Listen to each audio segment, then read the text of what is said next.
Cada día, al servirle el desayuno, al plancharle las camisas, al prepararle su comida favorita, mi marido me decía las mismas palabras que se clavaban como cuchillos en mi pecho. Tú nunca serás como ella. Mi primera esposa sí sabía hacerlo bien. Viví 5 años escuchando esto. 5 años tratando de ser suficiente para un hombre que me comparaba constantemente con una mujer que ya no estaba. Pero el día que me desplomé en la cocina, mientras preparaba su mole preferido, cuando caí al suelo sin fuerzas, él me cargó desesperado y me llevó al hospital gritando que me había resbalado con el aceite. Lo vi ponerse pálido, completamente blanco como papel, cuando el médico hizo una pregunta simple que lo dejó temblando frente a mí. Esa pregunta cambió todo. Reveló una verdad tan oscura que jamás imaginé que el hombre con quien me había casado pudiera esconder algo así. Sigue mi historia hasta el final y comenta la ciudad desde donde me estás viendo para saber qué tan lejos ha llegado mi relato. Durante 5 años creí que mi problema era no ser lo suficientemente buena. 5 años pensando que si me esforzaba más, si cocinaba mejor, si limpiaba con más dedicación, si me despertaba más temprano, tal vez algún día escucharía una palabra de aprecio de labios de Roberto. 5 años en los que cada día era una competencia contra el fantasma de una mujer muerta. Pero déjenme contarles desde el principio, para que entiendan cómo llegué a ese momento en el hospital, cómo una mujer como yo, que siempre se consideró inteligente y fuerte, terminó atrapada en una pesadilla de la que no podía despertar. Mi nombre es Guadalupe, aunque todos me llaman Lupita. Tengo 67 años ahora, pero cuando conocí a Roberto tenía 62. Soy viuda desde hace 15 años. Mi primer esposo, Fernando, fue el amor de mi juventud. Nos casamos cuando yo tenía apenas 20 años y estuvimos juntos 42 años hasta que un infarto se lo llevó una mañana de domingo, justo después de misa. Fernando no era perfecto, pero me respetaba, me valoraba. Criamos 3 hijos juntos, pasamos dificultades económicas, momentos difíciles, pero siempre con respeto mutuo. Cuando él murió, sentí que mi vida se acababa. Mis hijos ya estaban grandes, viviendo sus propias vidas. Carlos en Monterrey con su familia, Patricia en Guadalajara y mi Angelita en la Ciudad de México. Yo me quedé sola en nuestra casa de Puebla, esa casa donde habíamos construido tantos recuerdos. Los primeros años de viudez fueron los más difíciles. La soledad pesaba, sobre todo en las noches. Mis amigas me insistían en que saliera, que conociera gente. Lupita, todavía eres joven, todavía tienes mucha vida por delante, me decían. Yo me resistía. Me parecía una traición a la memoria de Fernando siquiera pensar en otro hombre. Pero el tiempo pasa y la soledad tiene una forma de suavizar incluso las convicciones más firmes.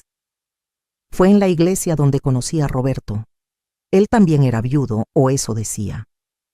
Tenía 65 años, bien parecido, siempre vestido pulcramente, con buenos modales. Empezamos a conversar después de las misas dominicales. Me invitó a tomar café. Parecía un hombre educado, respetuoso. Me habló de su difunta esposa, Clara, quien, según él, había muerto de cáncer 3 años atrás. La forma en que hablaba de ella me conmovió. Decía que había sido una santa, que lo había cuidado hasta el final, que nunca encontraría a alguien como ella. En ese momento, esas palabras me parecieron dulces, el testimonio de un hombre que había amado profundamente. Qué tonta fui al no ver la advertencia que llevaban esas palabras. Nos casamos 6 meses después de conocernos. Mis hijos tenían dudas. «Mamá, es muy rápido», decía Carlos. «No lo conocemos bien», agregaba Patricia.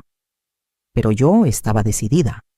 Después de años de soledad, Roberto representaba compañía, alguien con quien compartir los años que me quedaban. La boda fue sencilla, solo nosotros 2 y algunos amigos en el juzgado, y luego una comida pequeña. Roberto vendió su casa y se mudó a la mía, esa casa que Fernando y yo compramos con tanto sacrificio. Ahí comenzó mi verdadera pesadilla, aunque tardé meses en darme cuenta. Al principio todo parecía normal. Roberto era atento, cariñoso. Pero poco a poco, como agua que se filtra por las grietas, empezaron las comparaciones. La primera vez fue con la comida. Preparé enchiladas verdes, una receta que en mi familia siempre había sido muy apreciada. Roberto probó un bocado, hizo una mueca y dijo: Clara las hacía diferentes. Las de ella sí tenían sabor. Me dolió, pero traté de no darle importancia. Pensé que quizás estaba acostumbrado a otra sazón, que con el tiempo se acostumbraría a mi forma de cocinar. Qué equivocada estaba. Eso fue solo el comienzo. Las comparaciones se volvieron constantes, diarias, en todo. Si planchaba sus camisas, Clara las dejaba sin una sola arruga. Si arreglaba la sala, Clara tenía mejor gusto para decorar. Si me arreglaba para salir, Clara siempre se veía elegante, con clase. No importaba lo que hiciera, nunca era suficiente. Nunca alcanzaba el estándar de esa mujer perfecta que existía solo en su memoria. Comencé a despertarme más temprano, a esforzarme más. Buscaba recetas nuevas, compraba productos especiales para la limpieza, me arreglaba con más esmero, pero nada funcionaba. Mientras más me esforzaba, más cruel se volvía Roberto con sus comentarios. Empecé a cambiar. Yo, que siempre había sido una mujer segura de mí misma, que había criado 3 hijos, que había administrado un hogar durante décadas, que había trabajado como maestra durante 30 años antes de jubilarme, comencé a dudar de todo. Dudaba de mi capacidad para cocinar, para limpiar, para hacer cualquier cosa bien. Dejé de ver a mis amigas porque Roberto siempre encontraba alguna razón para criticarme cuando regresaba de verlas. Clara no andaba de chismosa con las vecinas, decía. Mis hijos notaron el cambio en mí cuando me llamaban, pero yo les mentía, les decía que todo estaba bien. Me daba vergüenza admitir que me había equivocado, que ese matrimonio había sido un error. Roberto no trabajaba, decía que vivía de su pensión, pero nunca aportaba dinero para los gastos de la casa. Yo pagaba todo con mi pensión de maestra y los ahorros que Fernando me había dejado.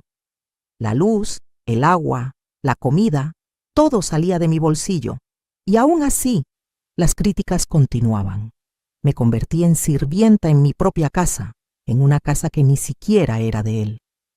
Cocinaba lo que él pedía, lavaba su ropa, limpiaba todo, porque nada estaba lo suficientemente limpio para él. Y siempre las comparaciones con Clara, esa mujer perfecta que según él nunca cometía errores. Pero lo peor no eran las comparaciones. Lo peor era cómo me hacía sentir invisible, como si yo no importara, como si mi única función fuera intentar inútilmente llenar el vacío que Clara había dejado. Había días en que no me dirigía la palabra, solo señalaba cosas que estaban mal. Una mancha en un vaso, una arruga en una servilleta, la comida demasiado salada o demasiado desabrida. Yo caminaba sobre cáscaras de huevo en mi propia casa, aterrorizada de cometer el más mínimo error que desatara otra comparación cruel. Los meses pasaron y yo me fui consumiendo, literalmente. Empecé a perder peso, a sentirme cansada todo el tiempo. Pensé que era por el estrés, por el esfuerzo constante de tratar de ser perfecta. Me dolía la cabeza frecuentemente, me sentía mareada. Pero no le di importancia. Estaba demasiado ocupada tratando de mantener contento a Roberto, aunque sabía que era imposible.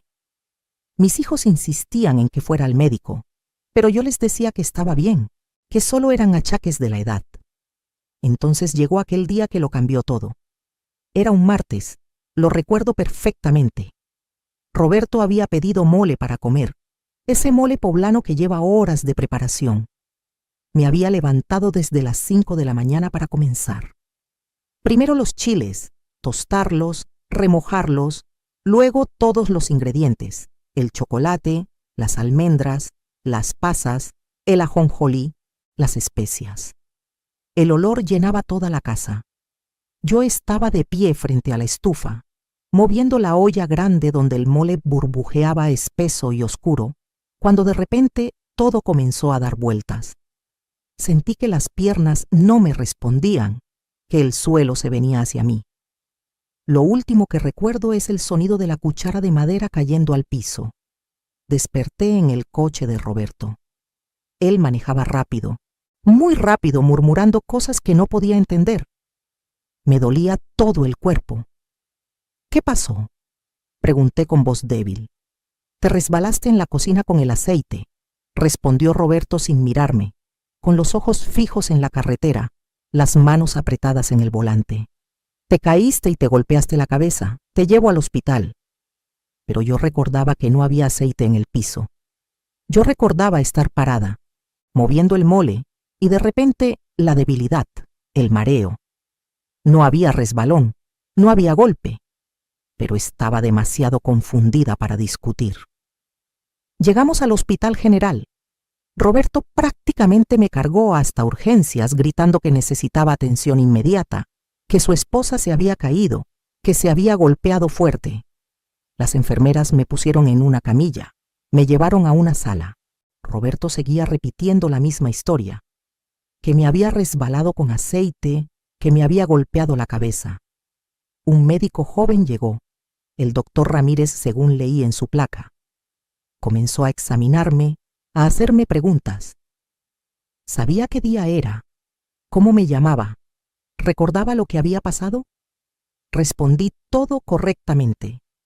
Él observaba mis ojos con una linternita, revisaba mis reflejos. Entonces hizo la pregunta, esa pregunta simple que cambió todo. El doctor Ramírez miró a Roberto y preguntó: ¿Su esposa tiene algún problema de salud? ¿Está tomando algún medicamento? Roberto respondió rápidamente: No, ninguno. Está perfectamente sana. Por eso fue tan extraño que se cayera así. El doctor frunció el ceño, luego me miró a mí. Señora, ¿está tomando algún medicamento? ¿Algo para la presión, para el azúcar, para dormir, cualquier cosa? Yo negué con la cabeza. No, doctor, no tomo nada. Solo mis vitaminas de vez en cuando. El doctor asintió pensativo. Luego volvió a mirar a Roberto. ¿Está seguro? Es importante que me diga si ella toma algo porque sus síntomas... Roberto lo interrumpió nervioso. Ya le dije que no toma nada. ¿Por qué insiste con eso? Fue en ese momento cuando vi algo que nunca había visto antes en Roberto. Miedo. Miedo real en sus ojos. Estaba pálido, sudando. Sus manos temblaban ligeramente. El doctor Ramírez lo notó también. Voy a ordenar unos análisis de sangre completos, dijo el médico, sin apartar la mirada de Roberto. Necesito verificar algunas cosas. Roberto se puso aún más pálido. ¿Es realmente necesario? Ella solo se calló. Tal vez solo necesita descansar. Pero el doctor ya había salido de la habitación. Me quedé sola con Roberto. Él caminaba de un lado a otro, nervioso, mirando hacia la puerta cada pocos segundos. Deberíamos irnos, dijo de repente. Esto va a salir muy caro. Mejor te llevo a casa y descansas allá. Intentó ayudarme a levantarme de la camilla, pero en ese momento entró una enfermera para sacarme sangre. Roberto no tuvo más opción que sentarse y esperar, aunque parecía a punto de salir corriendo en cualquier momento. Los análisis tardaron un par de horas. Durante ese tiempo, Roberto apenas me habló. Yo seguía sintiendo debilidad, confusión. No entendía por qué él estaba tan alterado. ¿Por qué tanta insistencia del doctor sobre medicamentos? Finalmente, el doctor Ramírez regresó, pero no venía solo. Lo acompañaba otro médico mayor, el doctor González, y una trabajadora social. Los tres tenían expresiones muy serias. El doctor Ramírez se acercó a mi camilla y me habló con voz suave pero firme. Señora Guadalupe, sus análisis muestran niveles muy altos de cierto tipo de sedantes en su sangre, sedantes que requieren receta médica. ¿Está completamente segura de que no está tomando nada? Yo estaba confundida. No, doctor, se lo juro. No entiendo. El doctor González intervino. Estos niveles no llegaron ahí por accidente, señora. Alguien le ha estado administrando estos medicamentos sin su conocimiento, en las cantidades que encontramos durante lo que parecen ser semanas o incluso meses. Por eso los mareos, la debilidad, la pérdida de peso que veo en su historial. El cuarto comenzó a dar vueltas nuevamente, pero esta vez no por los medicamentos, sino por la comprensión horrorosa de lo que estaban diciendo. Me volteé a ver a Roberto. Él estaba de pie junto a la puerta, completamente blanco, con gotas de sudor corriéndole por la frente. «Esto es ridículo», dijo con voz temblorosa. «Están acusándome de algo. Mi esposa está enferma, confundida». Pero su voz no sonaba convincente, sonaba aterrada. La trabajadora social se acercó a Roberto. «Señor, necesitamos hacer algunas preguntas. Es procedimiento estándar en estos casos». Roberto dio un paso hacia atrás. «No tengo que responder nada, nos vamos». Intentó acercarse a mi camilla, pero el doctor González se interpuso. «Me temo que no puede irse todavía, señor. Hemos llamado a las autoridades. Esto es un posible caso de envenenamiento». La palabra envenenamiento cayó como una bomba en esa pequeña sala de urgencias. Yo no podía procesar lo que estaba escuchando. Roberto me había estado envenenando. ¿Por qué? ¿Para qué? Las preguntas giraban en mi cabeza mientras veía a mi esposo desmoronarse frente a mis ojos. Él se dejó caer en una silla, con la cabeza entre las manos. «No iba a matarla», murmuró. «Solo necesitaba que estuviera más tranquila, más manejable, como Clara». Esas palabras, como Clara, todo encajó en ese momento horrible. La trabajadora social me tomó de la mano mientras las lágrimas comenzaban a rodar por mis mejillas. Pero no eran lágrimas de tristeza solamente. Había algo más ahí, algo que todavía no podía identificar. El doctor Ramírez seguía hablando, explicando que me iban a mantener en observación, que necesitaban asegurar que mi cuerpo eliminara las sustancias, que vendría la policía a tomar mi declaración. 2 policías llegaron media hora después. Se llevaron a Roberto a otra sala para interrogarlo.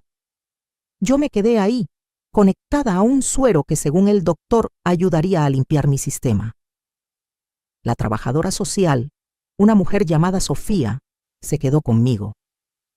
Me explicó con voz amable que lo que me había pasado era más común de lo que la gente creía, que muchas mujeres mayores sufrían este tipo de abusos sin siquiera saberlo. Me preguntó si tenía familia a quien pudiera llamar. Llamé a mis hijos, primero a Carlos, luego a Patricia, finalmente a Angelita. Los 3 entraron en pánico. Carlos me dijo que tomaría el primer autobús desde Monterrey.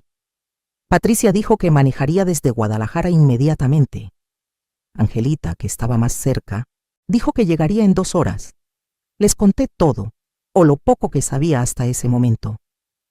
Escuchar sus voces, su preocupación genuina, su amor, me hizo darme cuenta de cuánto los había alejado en esos 5 años, cuánto había permitido que Roberto me aislara de las personas que realmente me amaban. Mientras esperaba a que mis hijos llegaran, la policía regresó con información que me dejó helada. Después de interrogar a Roberto, habían conseguido una orden para revisar nuestra casa. Encontraron frascos de medicamentos escondidos en el closet de Roberto, recetados a nombre de Clara, su difunta esposa. Sedantes, ansiolíticos, medicamentos para dormir. Pero había más, mucho más. También encontraron un diario, un cuaderno donde Roberto había estado documentando todo. Un oficial me mostró el cuaderno con guantes puestos. Con voz cuidadosa, me leyó algunos fragmentos. Roberto había escrito fechas, dosis, observaciones sobre cómo yo reaccionaba a los medicamentos. Hoy le puse media pastilla en el café de la mañana. Estuvo más dócil, no discutió cuando critiqué su comida. Le aumenté la dosis. Necesita estar más como Clara, menos respondona. Está perdiendo peso. Bien, Clara era delgada. Las palabras me atravesaban como cuchillos. Este hombre había estado experimentando conmigo como si fuera un objeto, tratando de convertirme en un reemplazo de su esposa muerta. Pero luego, el oficial leyó algo que me heló la sangre completamente. una entrada del diario de apenas 2 semanas atrás. La dosis ya es considerable. Pronto pasará lo mismo que con Clara. Después tendré la casa, su pensión acumulada, sus ahorros. Esta fue más difícil que la anterior, pero vale la pena. Me quedé sin respiración. ¿La anterior? Pregunté con voz temblorosa. El oficial asintió con expresión grave. Señora, creemos que su esposo hizo lo mismo con su primera esposa. Clara no murió de cáncer, como él decía. La policía ya está exhumando el cuerpo para hacer análisis. El mundo se detuvo. Roberto no solo me había estado envenenando a mí, había matado a su primera esposa de la misma manera y probablemente planeaba hacer lo mismo conmigo. Me casé con un asesino. Compartí mi cama con un asesino durante 5 años. Las náuseas me invadieron y la enfermera tuvo que traerme algo para calmarme. Mis hijos llegaron esa noche, uno tras otro. Carlos llegó primero, con los ojos rojos de haber llorado en todo el camino. Me abrazó como cuando era niño y había tenido una pesadilla. Patricia llegó 1 hora después, furiosa, jurando que Roberto pagaría por lo que me había hecho. Y Angelita, mi bebé, aunque ya tuviera 40 años, se sentó en la orilla de mi cama de hospital y lloró conmigo hasta que las dos nos quedamos sin lágrimas. Esa noche, rodeada de mis hijos, con el suero limpiando lentamente mi cuerpo del veneno que mi esposo me había estado dando, algo cambió dentro de mí. La tristeza comenzó a transformarse en algo diferente, rabia. Rabia pura y justificada. Ese hombre me había robado 5 años de mi vida, me había hecho dudar de mí misma, me había aislado de mi familia, me había envenenado lenta y deliberadamente, planeando quedarse con todo lo que Fernando y yo habíamos construido con tanto esfuerzo. Y lo peor, lo absolutamente imperdonable, había matado a otra mujer antes que a mí. Pero Roberto había cometido un error enorme. Me había subestimado, había asumido que era solo una vieja tonta y solitaria, fácil de manipular, fácil de controlar, fácil de eliminar. No tenía idea de quién era yo realmente, de lo que era capaz cuando me quitaban la niebla de los sedantes. No sabía que la mujer dulce y sumisa que había visto durante 5 años no era la verdadera Guadalupe. Era solo una versión drogada y confundida de mí. La verdadera yo estaba despertando y estaba furiosa. Los doctores me mantuvieron en el hospital 3 días, mientras los medicamentos salían de mi sistema. Cada día me sentía más clara, más fuerte, más yo misma. Era como despertar de una pesadilla larga y confusa. Roberto fue arrestado esa primera noche. Los cargos iniciales fueron intento de homicidio y abuso doméstico, pero la policía me dijo que probablemente aumentarían una vez que tuvieran los resultados de la exhumación de Clara. Mis hijos querían que me fuera acá a vivir con alguno de ellos, al menos temporalmente. Carlos insistía en que me fuera a Monterrey con él y su familia. Patricia me rogaba que la acompañara a Guadalajara. Angelita me suplicaba que me mudara a la Ciudad de México, pero yo no quería irme. Esa era mi casa. Fernando y yo la compramos cuando teníamos 30 años, con un préstamo que nos tomó 20 años pagar. Ahí criamos a nuestros hijos, ahí vivimos nuestra vida. No iba a dejar que Roberto me la quitara, ni siquiera después de todo lo que había hecho. Así que les dije a mis hijos que volvería a casa, pero no estaría sola. Patricia se tomó un mes de vacaciones en su trabajo y se quedó conmigo. Su presencia era un consuelo, pero también un recordatorio constante de lo que casi pierdo. Cuando volví a casa, después de esos 3 días, todo se veía diferente. La cocina donde me había desmayado, la sala donde había soportado tantas críticas crueles, el dormitorio que había compartido con un hombre que planeaba asesinarme. Cada espacio estaba contaminado con los recuerdos. Patricia me ayudó a empacar todas las cosas de Roberto, su ropa, sus zapatos, sus objetos personales. Todo fue a cajas que la policía recogió como evidencia o que donamos. Quité las sábanas de la cama y las quemé en el patio. Puede sonar dramático, pero necesitaba ese ritual de purificación. En los días siguientes, mientras mi cuerpo seguía recuperándose, comencé a reconstruir mi vida. Llamé a mis amigas, a las que había abandonado durante esos 5 años. Les conté todo. Su apoyo fue inmediato y absoluto. Me visitaban diariamente, me traían comida, se sentaban conmigo a tomar café. Me di cuenta de cuánto había perdido al alejarme de ellas. La soledad que había sentido antes de conocer a Roberto parecía preferible ahora a la horrible compañía que él había sido. Pero mientras me recuperaba físicamente, mi mente trabajaba en otra cosa. Rabia.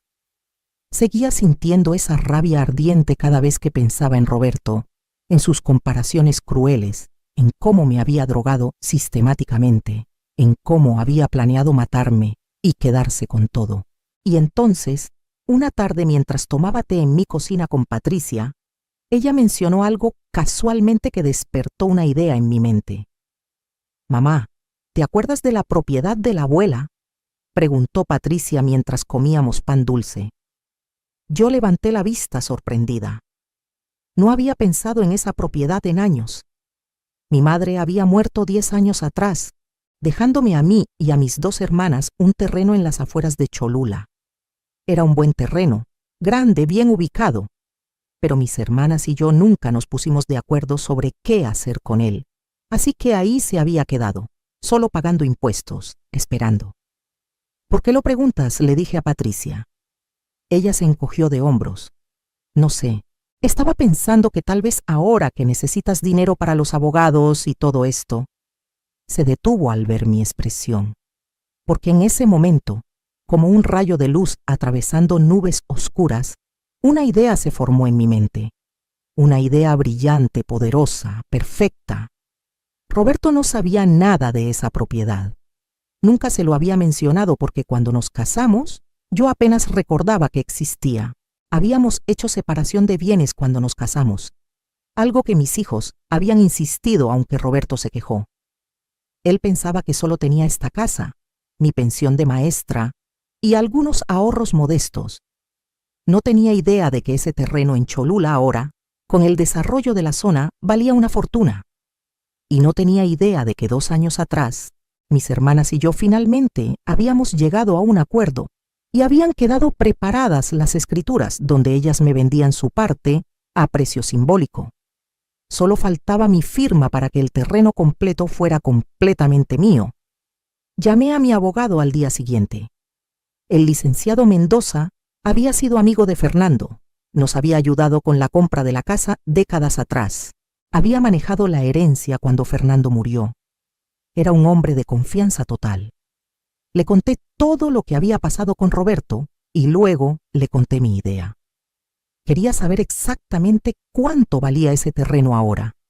Quería saber qué opciones tenía. El licenciado Mendoza se puso a trabajar inmediatamente. 2 semanas después, me llamó a su oficina. Me senté frente a su escritorio mientras él abría una carpeta gruesa. «Lupita», dijo con una sonrisa que no había visto en su rostro antes, «ese terreno que tu madre te dejó, con el nuevo desarrollo de la zona, con los negocios que se están instalando ahí, vale mucho más de lo que imaginabas». Deslizó un papel hacia mí. El número que vi me dejó sin aliento. No era millonaria, pero definitivamente nunca más tendría que preocuparme por dinero. «Hay más», continuó el licenciado Mendoza. «He estado investigando la situación legal con Roberto. Como se casaron con separación de bienes, él no tiene ningún derecho sobre tus propiedades ni sobre tu dinero. Esta casa es tuya, siempre lo ha sido. Tus cuentas de banco son tuyas, y este terreno es tuyo. Él no puede tocar nada de eso, incluso si no fuera a prisión, lo cual es casi seguro que va a pasar». Hizo una pausa, luego agregó: «Pero Lupita, hay algo más que necesitas saber. He estado hablando con el fiscal del caso. Los resultados de la exhumación de Clara salieron. Había altos niveles de los mismos medicamentos en su cuerpo. Roberto la mató, no hay duda. Y están construyendo un caso muy sólido.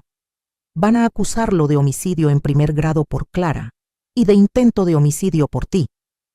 La información me golpeó como una ola. Roberto iba a prisión, por mucho tiempo, tal vez por el resto de su vida, y yo estaba a salvo, completamente a salvo. No solo eso, sino que tenía recursos que él nunca imaginó que tuviera. Una sonrisa lenta se extendió por mi rostro. El licenciado Mendoza la vio y asintió con comprensión. «¿Qué quieres hacer?», me preguntó. Pasé las siguientes semanas planeando cuidadosamente. Firmé las escrituras del terreno de Cholula. Ahora era completamente mío, pero no lo vendí todavía. Tenía otros planes primero. Contraté a un detective privado, algo que nunca imaginé que haría en mi vida. Le pedí que investigara todo sobre Roberto, todo. Su pasado, sus otras relaciones, sus finanzas, todo. Lo que descubrió me dejó helada, pero también confirmó mis sospechas más oscuras. Roberto no solo había matado a Clara. Antes de Clara había habido otra esposa, 20 años atrás.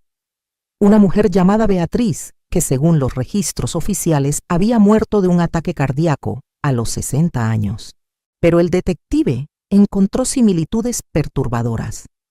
Beatriz también había estado experimentando mareos y debilidad antes de morir. Su muerte también había sido repentina. Y después de su muerte, Roberto había vendido la casa de ella, había cobrado su seguro de vida, se había quedado con todo. El patrón era claro. Roberto era un depredador serial que se dedicaba a cazar viudas, casarse con ellas, envenenarlas lentamente para que pareciera enfermedad natural y quedarse con sus propiedades. Esta información se la pasé inmediatamente al fiscal. Era evidencia crucial. Ahora estaban investigando la muerte de Beatriz también, planeando exhumar su cuerpo. Roberto, el hombre que me había hecho sentir inadecuada durante 5 años, que me comparaba constantemente con su perfecta esposa muerta, resultó ser un asesino en serie. Las comparaciones con Clara ahora tenían un significado completamente diferente y retorcido. No me comparaba con ella porque la extrañara. Me comparaba con ella porque estaba tratando de recrear las condiciones que le habían funcionado antes, tratando de convertirme en una víctima sumisa y confundida como ella había sido. El juicio se programó para 6 meses después de mi hospitalización. Durante ese tiempo, yo seguí recuperándome, ganando peso, ganando fuerza. Cada día me sentía más como la Guadalupe que había sido antes de conocer a Roberto. Mis hijos se turnaban para visitarme. Mis amigas se convirtieron nuevamente en parte regular de mi vida. Empecé a ir a terapia, algo que la trabajadora social Sofía me había recomendado. Necesitaba procesar todo lo que había vivido, todo el trauma, toda la manipulación. En la terapia aprendí sobre el abuso narcisista, sobre cómo los depredadores como Roberto eligen a sus víctimas. Aprendí que nada de lo que me pasó fue mi culpa, que la soledad que sentí después de la muerte de Fernando era normal y comprensible, que Roberto se aprovechó de esa vulnerabilidad deliberadamente, que yo no fui tonta ni débil, sino humana. Una humana que quería compañía y amor, y que tuvo la mala suerte de encontrarse con un monstruo disfrazado de hombre respetable. Pero también aprendí algo más importante. Aprendí que sobreviví, que fui más fuerte que él, que incluso drogada y confundida, alguna parte de mí siguió luchando, siguió viviendo, y ahora, con la mente clara, era imparable. 2 semanas antes del juicio, vendí el terreno de Cholula. Lo vendí a una desarrolladora que estaba construyendo un centro comercial en la zona. El precio fue incluso mejor de lo que el licenciado Mendoza había estimado. De repente, tenía más dinero del que había tenido en toda mi vida. Dinero que era completamente mío, que Roberto nunca sabría que existía hasta que fuera demasiado tarde para él hacer algo al respecto. Con parte de ese dinero, hice algo que había estado soñando. Renovamos completamente la casa. Cambié todo lo que Roberto había tocado. Pinté las paredes de colores alegres y brillantes que a mí me gustaban. Compré muebles nuevos. Rediseñé la cocina, ese lugar donde casi muero, convirtiéndola en un espacio luminoso y hermoso. Instalé un jardín en el patio trasero, lleno de las flores que a Fernando le habían gustado. Cada cambio era como borrar la presencia de Roberto de mi espacio, reclamando lo que siempre había sido mío. También hice algo más. Creé un fondo fiduciario para cada uno de mis nietos, para su educación universitaria. Doné dinero a un refugio para mujeres víctimas de violencia doméstica en Puebla. Pagué mi propia terapia completa por adelantado, sabiendo que la iba a necesitar por mucho tiempo. Me compré ropa nueva, ropa que me hacía sentir hermosa y fuerte. Por primera vez en 5 años, me miré al espejo y me gustó la mujer que vi reflejada. El día del juicio llegó finalmente. Mis 3 hijos vinieron conmigo, junto con el licenciado Mendoza. Entramos a la sala del tribunal con nuestras cabezas en alto. Roberto ya estaba ahí, sentado con su abogado de oficio. Cuando me vio entrar, algo cambió en su expresión. Yo no era la misma mujer que había visto por última vez en el hospital. Había subido de peso, me veía saludable. Llevaba un traje elegante, el cabello bien arreglado, maquillaje sutil, pero impecable. Me veía fuerte, próspera, feliz. Y creo que en ese momento él supo que había perdido más de lo que imaginaba. El juicio duró 3 días. Escuché el testimonio de los médicos que me trataron, explicando los niveles peligrosos de medicamentos en mi sangre. Escuché a los policías describir lo que encontraron en nuestra casa, los frascos de medicamentos, el diario horrible donde Roberto documentaba sus crímenes. Escuché al forense hablar sobre los restos de Clara, confirmando que había sido envenenada exactamente de la misma manera que Roberto intentó envenenarme a mí. Cuando llegó mi turno de testificar, subí al estrado con paso firme. El fiscal me hizo preguntas sobre mi relación con Roberto, sobre las comparaciones constantes con Clara, sobre cómo me sentía durante esos 5 años. Respondí cada pregunta con voz clara y fuerte. Miré a Roberto directamente a los ojos mientras describía cada crueldad, cada insulto disfrazado de comparación, cada momento en que me hizo sentir inadecuada. Vi cómo se encogía en su asiento, cómo evitaba mi mirada. El hombre que me había aterrorizado durante años ahora no podía ni siquiera mirarme a los ojos. El abogado de Roberto intentó hacer ver que yo había malinterpretado sus preocupaciones cariñosas, que los medicamentos eran para mi propio bien, porque yo estaba estresada, que él nunca tuvo intención de hacerme daño. Pero su defensa se desmoronó cuando el fiscal presentó el diario. Esas palabras escritas por la propia mano de Roberto, documentando cada dosis, cada efecto, comparándome con la anterior, planeando mi muerte. No había forma de explicar eso como otra cosa que lo que era: intento de asesinato premeditado. El tercer día, el jurado se retiró a deliberar. Solo tardaron 2 horas. Cuando regresaron, el portavoz se puso de pie y leyó el veredicto. Culpable de homicidio en primer grado en el caso de Clara Martínez. Culpable de intento de homicidio en primer grado en el caso de Guadalupe Reyes. Culpable de abuso doméstico agravado. Culpable de fraude. La sala estalló en murmullos. Yo cerré los ojos y sentí las lágrimas corriendo por mis mejillas, pero esta vez eran lágrimas de alivio, de justicia, de libertad. El juez dictó sentencia una semana después. 40 años de prisión sin posibilidad de libertad condicional. Roberto tenía 65 años. Probablemente moriría en prisión. Cuando el juez golpeó el martillo, Roberto finalmente me miró. Había lágrimas en sus ojos, pero no eran lágrimas de remordimiento. Eran lágrimas de autocompasión, de rabia por haber sido atrapado. En ese momento, cualquier pequeño rastro de duda que pudiera haber tenido sobre su culpabilidad se desvaneció completamente.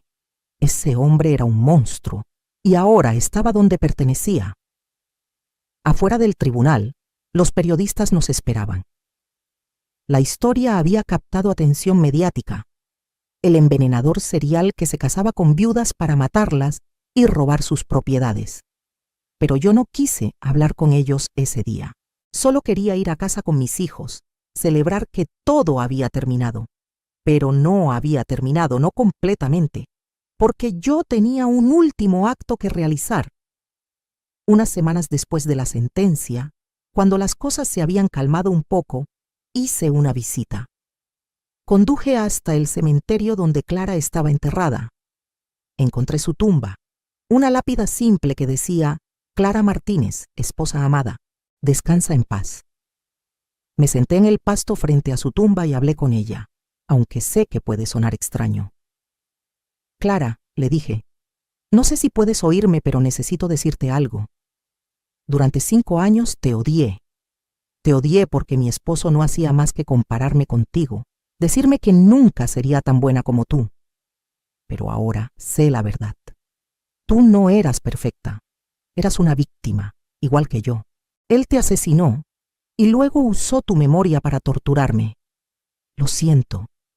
Siento que tuvieras que pasar por lo que pasaste. Siento que nadie sospechara, que nadie te salvara. Pero quiero que sepas que al final te conseguí justicia. Él va a pagar por lo que te hizo. Descansa en paz, Clara. Ambas somos libres ahora. Dejé flores en su tumba, flores blancas, y me fui.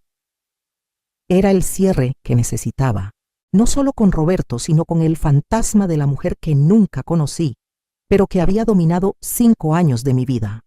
Los meses siguientes fueron de transformación completa. Terminé la renovación de la casa.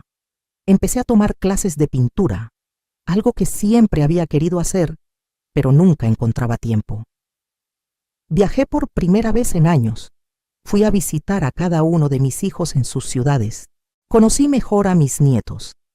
Me reencontré con amigas de la infancia que no había visto en décadas.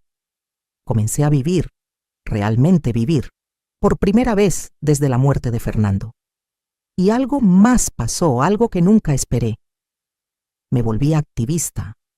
Empecé a hablar públicamente sobre mi experiencia, sobre el abuso en la tercera edad, sobre cómo los depredadores apuntan específicamente a viudas mayores. Di charlas en centros comunitarios, en iglesias, en grupos de mujeres. Compartí mi historia una y otra vez, no porque fuera fácil, sino porque era necesario. Porque cada vez que la contaba, veía reconocimiento en los ojos de alguna mujer en la audiencia. Veía a alguien darse cuenta de que lo que estaba viviendo no era normal, no era amor, era abuso. Trabajé con el refugio al que había donado dinero, ayudando a crear programas específicos para mujeres mayores. Porque descubrí que la mayoría de los recursos para víctimas de violencia doméstica están orientados a mujeres jóvenes con niños pequeños.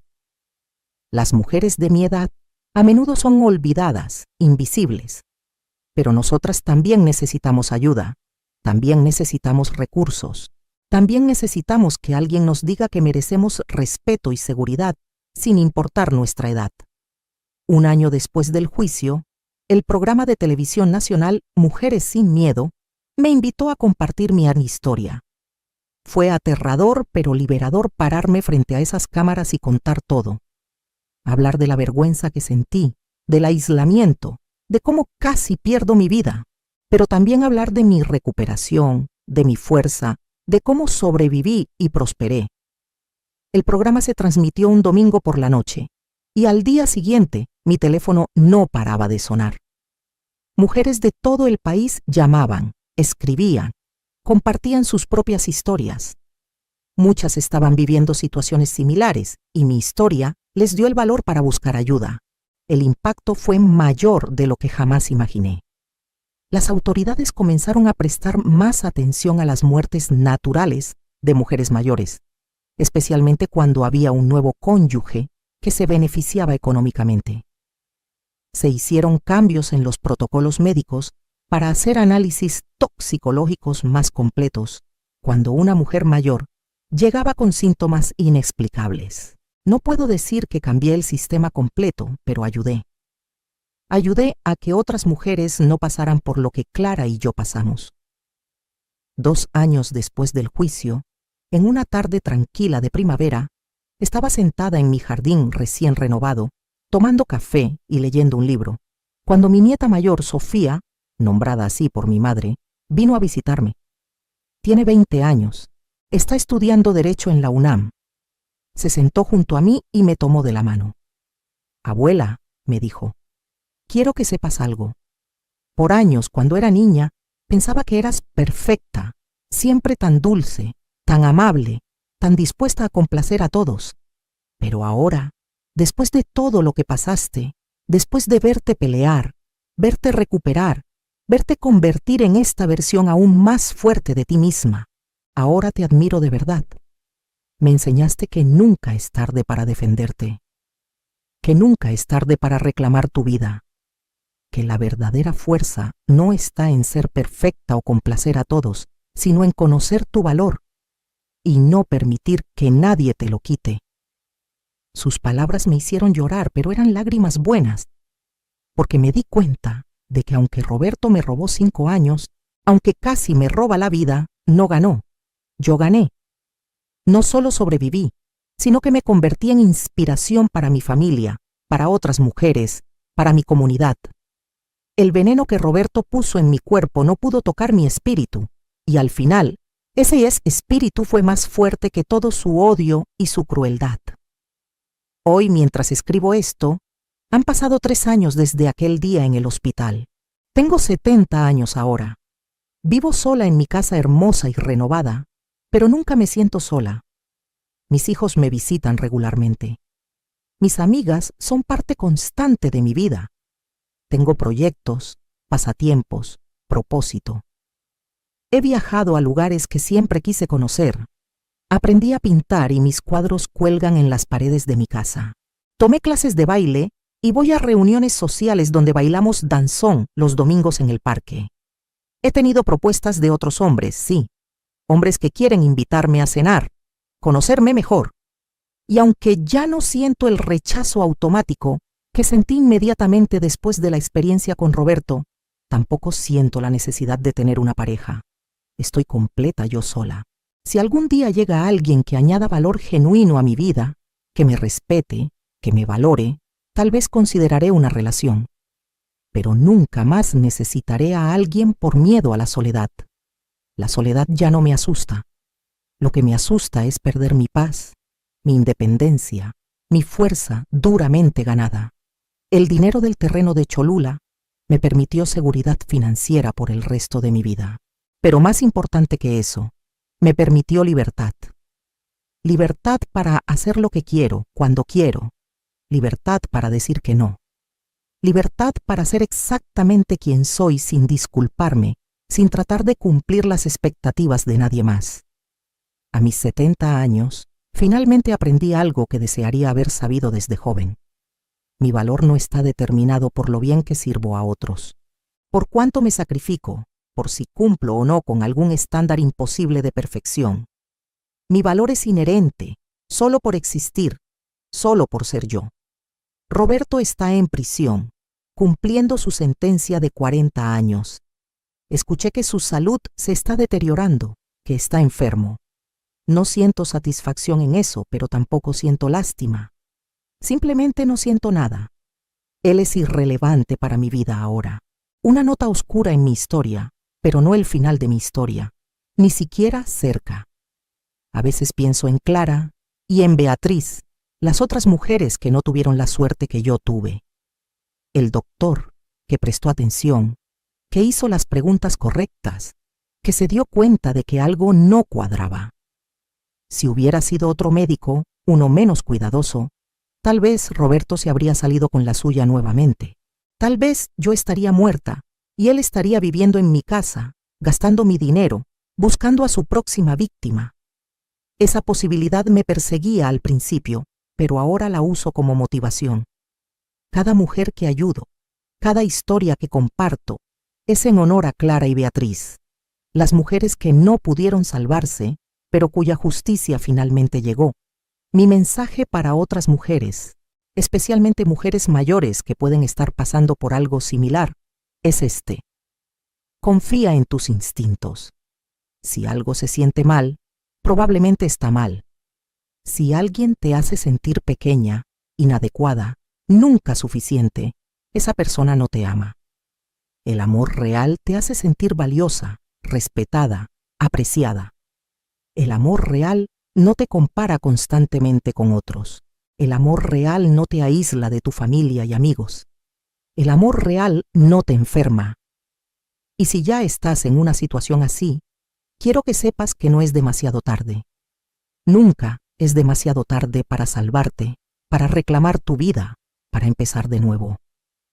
Yo lo hice a los 67 años, después de haber sido envenenada durante meses, después de haber perdido 5 años con un monstruo. Si yo pude hacerlo, tú también puedes. No importa cuántos años tengas, no importa cuánto tiempo hayas estado en esa situación, siempre hay salida, siempre hay esperanza. Para las mujeres jóvenes que están leyendo esto, especialmente mis nietas y las hijas de mis amigas, les digo, aprendan de mi error. No dejen que la soledad las lleve a los brazos de alguien sin conocerlo bien primero. No ignoren las banderas rojas. No se casen con alguien que las hace sentir menos que. Y sobre todo, nunca, nunca permitan que alguien las aísle de su red de apoyo. Mantengan cerca a su familia y amigos. Ellos son sus salvavidas cuando las cosas se ponen difíciles. Hace poco, el refugio para mujeres donde soy voluntaria me pidió que fuera la oradora principal en su evento anual de recaudación de fondos.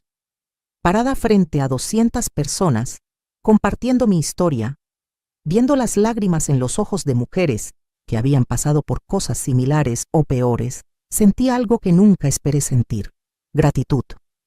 No gratitud por lo que Roberto me hizo, nunca eso, pero gratitud por haber sobrevivido, por haber encontrado mi fuerza, por haber podido convertir mi dolor en propósito. Durante 5 años, les dije a esa audiencia, un hombre me dijo todos los días que yo nunca sería como su primera esposa, y tenía razón. Nunca fui como Clara, porque yo sobreviví, yo luché, yo gané, y ahora uso mi voz y mi historia para asegurar que otras mujeres también sobrevivan, también luchen, también ganen. El aplauso que siguió fue ensordecedor, pero más importante fueron las mujeres que se me acercaron después. Mujeres que me dijeron que mi historia les dio valor para dejar a sus abusadores. Mujeres que me agradecieron por hacerlas sentir menos solas. Una mujer mayor, probablemente de mi edad, me abrazó llorando y me susurró: gracias por darme esperanza de que puedo empezar de nuevo, incluso a mi edad. Le dije lo mismo que te digo a ti ahora. Nunca es tarde para reclamar tu vida. Entonces, ¿qué harías tú en mi lugar si descubrieras que la persona con quien te casaste te estaba envenenando lentamente, planeando tu muerte? ¿Tendrías el valor de luchar, de reconstruir, de convertir tu dolor en poder? Comenta abajo. Comparte tu ciudad para que sepa qué tan lejos ha llegado mi historia. Y si conoces a alguien que pueda estar en una situación de abuso, comparte este relato, porque las historias como la mía necesitan ser contadas, necesitan ser escuchadas, necesitan salvar vidas. Yo soy Guadalupe, soy sobreviviente, soy más fuerte de lo que mi abusador jamás imaginó. Y si yo pude salir de la oscuridad más profunda hacia la luz, tú también puedes. Nunca lo olvides.